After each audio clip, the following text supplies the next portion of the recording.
مربی بھی ہے، مزکی بھی ہے، اور ہر میدان میں بلند ترین مقام۔ کوئی ایسی جامع شخصیت ملے گی؟ ہمارے ہاں تو حال یہ ہے کہ جو خطیب صاحب ہوتے ہیں وہ 5 وقتہ نماز کیسے پڑھا سکتے ہیں؟ ان کا تو اونچا مقام ہے۔ 5 وقتہ نماز کے لیے تو علیحدہ چاہیے امام آپ کو، اور وہاں بھی ایک امام سینئر ہوگا، وہ عشاء مغرب اور فجر پڑھائے گا، ایک جونیئر ہوگا بیچارہ، وہ جو خاموش نماز ہے وہ پڑھائے گا۔ 5 وقتہ نماز پڑھا رہے ہیں محمد صلی اللہ علیہ وسلم، اور خطیب بھی وہی ہے، مربی بھی وہی ہے، مزکی بھی وہی ہے۔ ہمارے ہاں جو لوگ تزکیہ نفس کے میدان میں ہیں وہ پھر جماعت کبھی نہیں کراتے، کبھی نہیں دیکھا ہوگا آپ نے کسی صاحب کو کراتے ہوئے۔ یہ جامعیت جو ہے، جامعیت کبریٰ۔ میں صرف ایک بات کہا کرتا ہوں، ایک اعتبار سے حضور کا اسوہ نامکمل ہے۔ آپ مجھے سوء ادب کا مرتکب نہ قرار دے دیں، اسوہ کیا ہے؟ عورت کے لیے اس کی اپنی نسوانی زندگی کے لیے اسوہ آپ میں نہیں ہے۔ آخر نصف انسانیت ہے، اسے بھی اسوہ چاہیے۔ یہ ہے جس کی وجہ سے حضور نے شادیاں کی ہیں زیادہ۔ خواتین کے لیے اسوہ حضور کے ازواج مطہرات ہیں، اور ان میں سب سے بڑھ کر جو بالکل یوں سمجھیے کہ آغاز کے اندر نوجوانی میں آ گئی ہیں حضور کی خدمت میں، نہایت ذہین و فطین، انہوں نے پھر عورت کی زندگی کے لیے حضور کا جو طرز عمل تھا وہ انہوں نے بیان کیا نا۔ اس لیے سورہ احزاب کے اندر اس کا تذکرہ ہے، جہاں یہ آتا ہے لقد کان لکم فی رسول اللہ اسوۃ حسنہ، وہیں پر یا نساء النبی لستن کاحد من النساء، اے نبی کی بیویوں تم عام عورتوں کے مانند نہیں ہو، تمہیں تو اسوہ بننا ہے امت کے لیے۔ اب اس سے اگلا قدم میں بڑھا رہا ہوں آگے، اور اس کے ساتھ جڑ جائے گی تیسری بات۔ تیسری بات کیا ہے؟ وَنَصَرُوهُ، اس کی مدد کریں صلی اللہ علیہ وسلم۔ پہلی بات تو یہ نوٹ کیجئے، حضور انتہائی غیور انسان تھے، انتہائی غیور۔ یہ کہا جاتا ہے کہ اگر حضور گھوڑے اس میں سوار ہوتے تھے اونٹ پر، اور آپ کا کوڑا نیچے گر گیا تو آپ یہ کسی سے نہیں کہتے تھے کہ ذرا یہ میرا کوڑا مجھے پکڑا دینا، یہ بھی گوارا نہیں تھا۔ آپ اونٹ بٹھا کر نیچے اتر کر اپنا کوڑا خود اٹھاتے تھے۔ کسی سے اپنے ذاتی کام کے لیے کوئی مدد مانگنا امکان ہی نہیں۔ بلکہ ایک واقعہ تو وہ ہے جب بھی میں تذکرہ کرتا ہوں میری آنکھوں میں آنسو آ جاتے ہیں۔ یہ ہجرت کے وقت کا واقعہ ہے۔ آپ کو معلوم ہے حضور نے تمام مسلمانوں کو مکے سے جانے کی اجازت دے دی، چلے جاؤ مدینے، چلے جاؤ مدینے، آپ خود تھے موجود، اس لیے کہ رسول اپنے مقام کو نہیں چھوڑ سکتا وداؤٹ ایکسپریس پرمیشن فرام اللہ سبحانہ وتعالی۔ اب حضرت ابوبکر پوچھ رہے ہیں حضور اجازت آ گئی؟ نہیں آئی، آ گئی نہیں آئی، دن گزر رہے ہیں۔ حضرت عائشہ کی روایت ہے کہ ایک روز ہم نے دیکھا دوپہر کے وقت آ رہے ہیں حضور، کپڑے سے اپنا سر جو ہے ڈھانپا ہوا ہے۔ عرب میں دوپہر کے وقت وزٹ کرنا جو ہے یہ ان کے خلاف دستور ہے، ان کی تہذیب کے خلاف ہے، یہ قیلولے کا وقت ہوتا۔ تو حیران ہوئے، آتے ہی فرمایا ابوبکر ہجرت کی اجازت ہو گئی۔ اب انتہائی خوشی سے اور بڑی امید میں کہ بڑی شاباش ملے گی، حضرت ابوبکر فرماتے ہیں، عرض کرتے ہیں حضور میں نے 2 اونٹیاں تیار کر رکھی ہیں، خوب کھلا پلا کے انہیں فرما کیا ہوا ہے، یہ ہجرت میں ہمارے کام آئے گی۔ حضور تھوڑا سا توقع فرماتے ہیں، پھر کہتے ہیں اچھا ٹھیک ہے، ایک میں استعمال کروں گا لیکن میں اس کی قیمت ادا کروں گا۔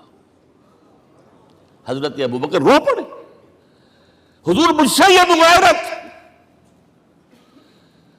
سائے کے تراب کے ساتھ رہنے والا، اس سے یہ مغایرت، ذرا سے اشارے پر اپنی کم سن بیٹی پیش کر دی نکاح کے اندر، اس سے یہ مغایرت، رو پڑے۔ لیکن حضور کی اپنی غیرت تھی، میں قیمت دوں گا۔ اب بتائیے مدد کا کہ یہ درکار تھی؟ مدد تھی ان کے مشن کے لیے۔ مشن 2 حصوں میں تھا، اس کو جانیے، آج کچھ علمی باتیں آ رہی ہیں۔ حضور کے مشن کے 2 حصے، ایک ابتدائی جو تمام انبیاء اور رسول کا تھا، ایک تکمیلی جو صرف محمد کا صلی اللہ علیہ وسلم۔ ابتدائی کیا ہے؟ اللہ کی طرف دعوت، تبلیغ. جو دعوت قبول کر لیں ان کے لیے بشارت، بشیر کہ تمہارے لیے آخرت میں جنت ہے، نعمتیں ہیں. رد کر دیں ان کے لیے نذیر، خبردار کرنے والے، جہنم کے لیے تیاری کر لو. داعی اللہ، اللہ کی طرف بلانے والے، سراجا منیرا، روشنی کے چراغ. یہ حیثیتیں مشترک ہیں تمام انبیاء کرام. تمام انبیاء بشیر بھی تھے، نذیر بھی تھے، داعی بھی تھے، سراج منیر بھی تھے. اگرچہ ان تمام حیثیتوں میں بھی حضور کا سب سے اونچا مقام علیحدہ نمایاں ہے، لیکن حیثیتیں بنیادی طور پر مشترک. ایک حیثیت تکمیلی، اور وہ کیا ہے؟ اے نبی، جو دین آپ کو دیا گیا ہے صرف تبلیغ نہیں، صرف تعلیم نہیں، اس کو قائم کر کے دکھاؤ ایک نظام زندگی کی حیثیت سے. 3 مرتبہ قرآن میں یہ الفاظ حضور کے لیے آئے ہیں، هو الذی ارسل رسولہ بالہدی ودین الحق لیظہرہ علی الدین کلہ.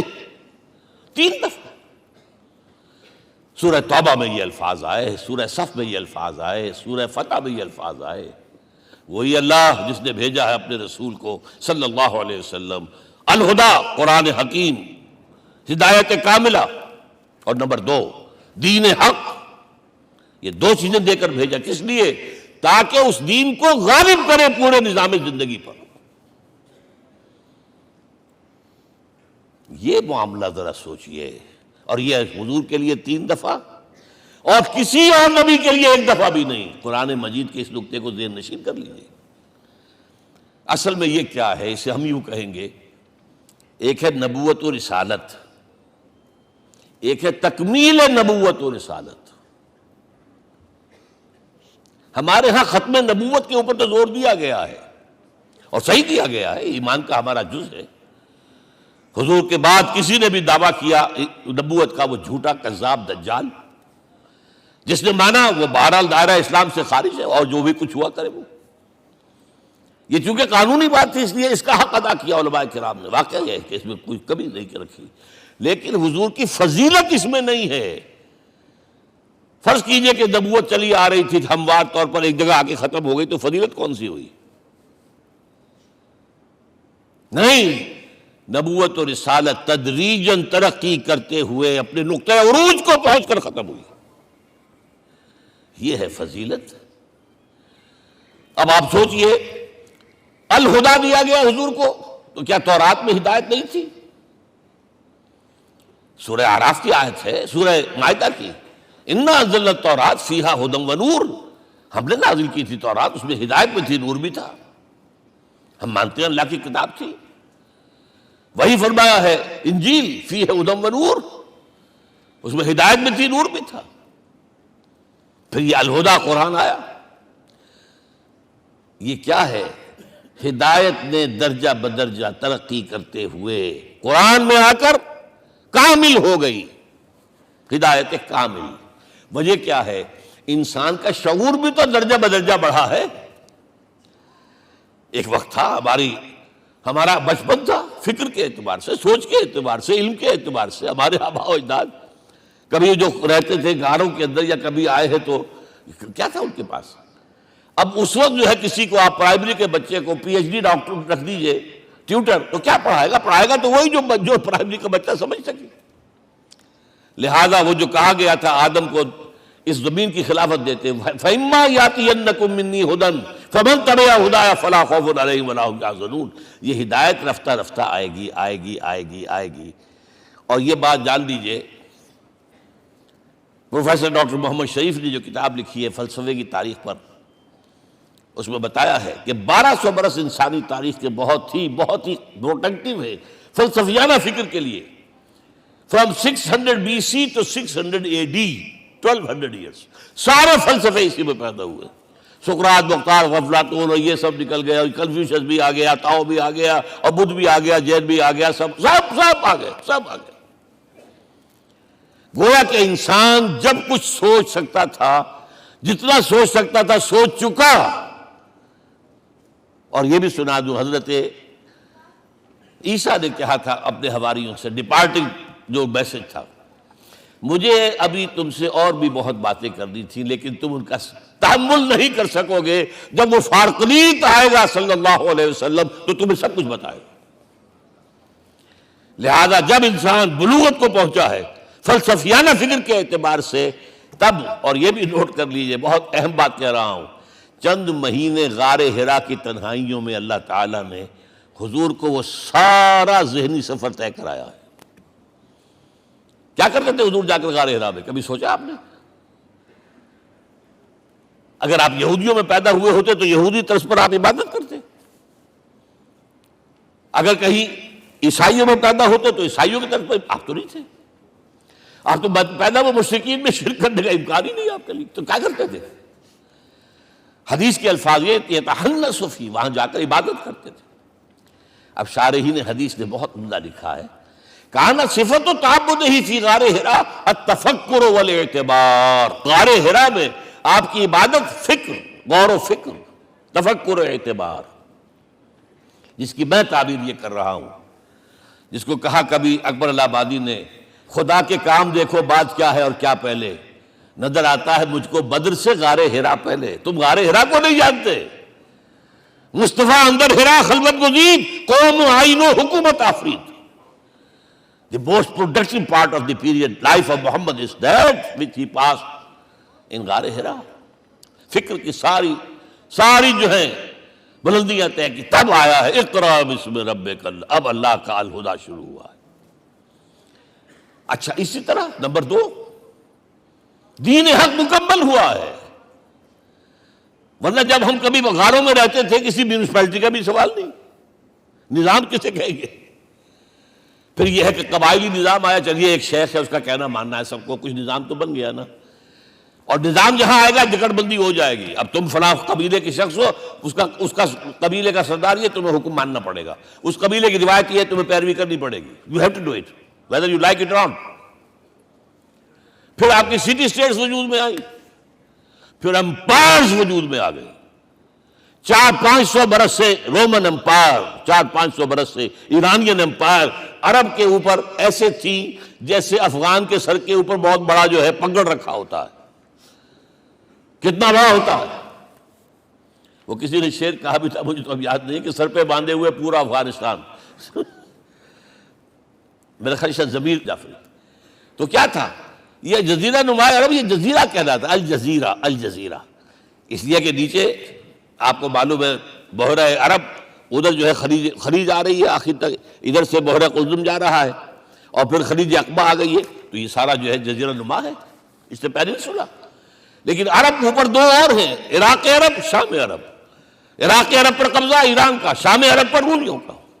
اور جب یہ سلطنتیں بن گئیں تو گویا کہ انسان شکنجے میں آ گیا، ظلم، محنت کرے کسان، عیش کرے جاگیردار، اور بادشاہ محل بنائے، لگان وہاں سے آ رہا ہے، از جفائے دے خدایاں کشتے دہقانہ خراب، کرگے پر بیٹھا ہوا کوئی کھدر بن رہا ہے، ٹیکس دو، بادشاہ محل بھی بنائے گا، یاشیاں بھی کرے گا، سارا نسوانی حسن جو ہے کوہ قاف کا لے آئے گا اپنے ہاں، اور پھر فوج بھی رکھے گا، ذرا تم نے گردن اٹھائی تو تمہاری سرکوبی کرنے کے لیے فوج تیار ہے۔ یہ جب جکڑ بند آئی ہے انسان پر، تب محمد کو بھیجا گیا ہے، دلی بیٹر، اسے آزاد کرانے والا،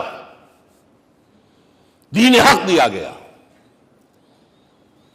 یہ دین حق قرآن مجید میں اسی لیے کہا گیا، یہ میں کہہ رہا ہوں تکمیل رسالت النبوت، الیوم اکملت لکم دینکم واتممت علیکم نعمتی ورضیت لکم الاسلام دینا، آج میں نے تمہارے لیے تمہارے دین کو کامل کر دیا ہے، یہ مکمل نظام زندگی ہم نے دیا ہے، پہلے تھا ہی نہیں۔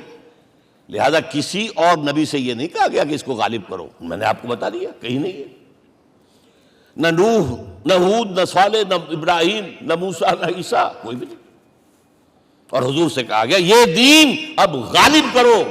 اگر صرف تم کتاب میں لکھ کر دے جاؤ اور اس کے مثال پیش نہ کر سکو، دنیا کہے گی بہت اچھی شاعری ہے، آج بھی آپ کو معلوم ہے دی ریپبلک کتاب زندہ ہے، لیکن آج تک ایک دن کے لیے بھی وہ نظام کہیں قائم ہوا ہے؟ ہم یہی کہیں گے کہ ٹھیک ہے، یہ جو ہے ایک خواب ہے، اللہ اللہ سر فرض، اس کے سوا کیا یوٹوپیا ہے؟ اس نظام کو قائم کر کے دکھاؤ۔ اب آپ اس کو اینالائز کر لیجئے، اچھی طرح سمجھ لیجئے۔ It was the revolutionary role which was assigned to محمد صلی اللہ علیہ وسلم۔ نظام کو بدلنا، اسی کا نام تو انقلاب ہے۔ انقلاب کسے کہتے ہیں؟ دنیا میں دو نظام ایک جگہ نہیں ہو سکتے، مذہب 100 بھی ہو سکتے ایک جگہ۔ مذہب لمیٹڈ ہے، آپ کی ذاتی زندگی، آپ کے کچھ عقائد ہیں، کچھ عبادات ہیں، کچھ رسومات ہیں، کچھ سوشل رائٹس ہیں، یہ ہے بس۔ تو یہ تو 100 بھی دے کین کو ایگزسٹ۔ امریکہ میں کتنے ہیں؟ مسلمان گئے مسجدیں بنا لی ہیں، ہندو گئے مندر بنا لیے ہیں، سکھ گئے ہیں ان کے گردوارے بنے ہوئے ہیں، سلوتے یعنی یہودیوں کے عیسائیوں کے تو بے شمار ہے ہی ہے، لیکن ہے ہمہ مذہب۔ لیکن دین تو دو نہیں ہو سکتے، یا ڈیموکریسی ہوگی یا بادشاہت ہوگی، ایک تو دو تو نہیں ہو سکتے، یا کیپٹلزم ہوگا یا سوشلزم ہوگا، دو تو نہیں ہو سکتے، یا تھیوکریسی ہوگی یا ڈیموکریسی ہوگی، دو نہیں ہو سکتے۔ اور یہ بھی آپ کو معلوم ہے دنیا میں کہیں ویکیوم نہیں ہے نظام کے اعتبار سے، کبھی نہیں رہا ہے، ہر ایک نظام موجود ہے۔ آپ کوئی دوسرا نظام لانا چاہتے ہیں، پہلے اس کو جڑ سے اکھیڑنا پڑے گا۔ گفت رومی ہر بنائے کوہنا کا باداں کلند، تو نہ دانی اولا تعمیر راں ویرا کلند۔ رومی نے کہا ہے کہ دیکھو، اگر کوئی نئی تعمیر تمہیں کرنی ہو تو تم جانتے نہیں ہو، پہلے پرانی تعمیر کو گرانا پڑتا ہے، پہلے آپ نظام جڑ سے کھینچ کر پھینکیں گے باہر، تب نظام لائیں گے نا۔ اور یہ ظاہر بات ہے جو نظام بھی ہے اس کے ساتھ ویسٹڈ انٹرسٹ ہے، اس کے ساتھ پریولیج کلاسز ہیں، دے وانٹ اسٹیٹس کو، وہ کوئی تبدیلی نہیں ماننے کو تیار، کیونکہ اسی نظام کی شاخوں پر تو ان کے گھونسلے بنے ہوئے، وہیں سے تو مفادات ان کے وابستہ ہے۔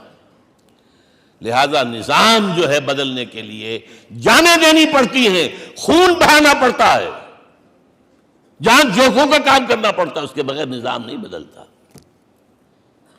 اور محمد کا رول صلی اللہ علیہ وسلم، یہ ہے وہ عظمت محمد کی جو انسان نے پہچانی ہے۔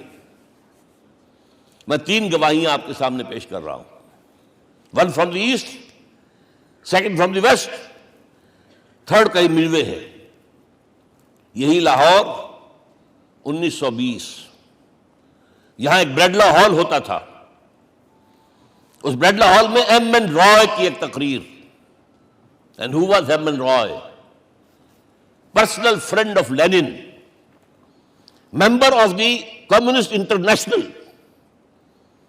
He knew what revolution is، اور اس نے ہسٹوریکل رول آف اسلام تقریر کی لاہور کے اندر 1920 میں، اور اس نے کہا تاریخ انسانی کا عظیم ترین انقلاب وہ تھا جو محمد نے برپا کیا صلی اللہ علیہ وسلم۔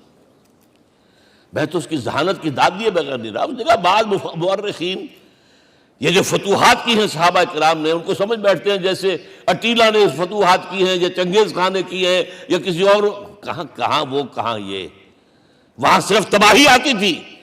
اور محمد صلی اللہ علیہ وسلم کے پیروکاروں نے جب دنیا فتح کی ہے، نئی تہذیب دی ہے، نیا تمدن دیا ہے، نیا نظام دیا ہے، روشنی دی ہے، علوم کو تازہ کیا ہے، علوم ایجاد کیے ہیں۔ یہ ہے وہ انقلاب جو محمد نے برپا کیا صلی اللہ علیہ وسلم۔